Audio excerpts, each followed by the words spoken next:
کہ فلاں نے تنقید کر دی، فلاں نے یہ کر دیا. آپ اس گھر میں ہو، لازم حصہ ہو. ہم چیز لے آتے ہیں، گاڑی لے آتے ہیں، تو تنقید ہونے سے یہ تھوڑی ہوتا کہ وہ بے وقت ہو کے اس کو کہیں ڈال دیا جائے گا. اس کی امپورٹنس اپنی جگہ پہ قائم رہتی ہے. رنگ پہ، کسی چیز پہ، کپڑے پہ، ہر چیز پہ ہمیں تنقید کرنے کا ویسے بھی شوق ہے. پانچویں چیز، کھلاؤ پلاؤ، دوست بناؤ اس گھر کے بچوں کو. چاہے پلے سے پیسے لگانے پڑے، ٹافیاں، چاکلیٹ آپ کے پاس اپنے میاں سے منگوائیے. اور وہ بچے آپ کی نند کے ہوں، وہ بچے آپ کی جٹھانی کے ہوں، وہ بچے کسی کے بھی گھر میں، اس گھر میں جو آتے ہیں ان کے لیے سب سے پہلے ٹارگٹ کر لیجئے. اگر اس گھر میں بچے ہیں تو بچے آپ کے پاس آئیں اور آپ سے واپسی پر ڈانٹ کھا کے نہ جائیں. ان کو مسکرا کے ایک پیاری سی فیری بن کے کوئی نہ کوئی دیتے رہیے گا. یہ آپ کے لیے باقی لوگوں کے دل میں جگہ کا بہت عمدہ اور آسان نسخہ ہے. اگلی بات، میاں پہ واری واری جاؤ. صبح جاؤ، دوپہر جاؤ، شام جاؤ، ٹیلی فون پہ جاؤ، جب وہ آئے تب جاؤ، اور میاں کے کان میں شکایتیں نہیں ڈالنی.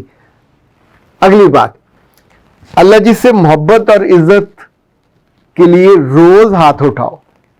ایک دفعہ دعا کر لی اللہ اس گھر میں مجھے عزت دے، تو اب یہ کافی نہیں. اب اللہ کے پیچھے پڑ جاؤ کہ سر مجھے میرے گھر میں آپ نے بڑی محبت سے رکھا، عزت سے رکھا. میرا ماں، میری باپ اور میرے بہن بھائی سب میرا خیال کرتے تھے، تو ان کے دل میں بھی میرے لیے عزت.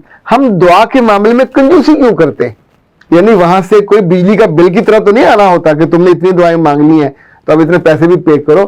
اللہ نے تو دینا ہوتا ہے. وہ انتظار کرتا ہے کہ میری بندی تھوڑا سا میں اس کو اگر تنگ یہ ہو رہی ہے تو آئے گا نا، آ کے مانگے کہ مجھے یہ چاہیے. اور یقین مانیے جب آپ رب سے عزت مانگتے ہو، محبت مانگتے ہو، اہمیت مانگتے ہو، اس جگہ ایون اختیار اور اقتدار مانگتے ہو، تو میرے رب کی طرف سے آتا ہے گرانٹڈ، اور آپ کو وہ مل جاتا ہے.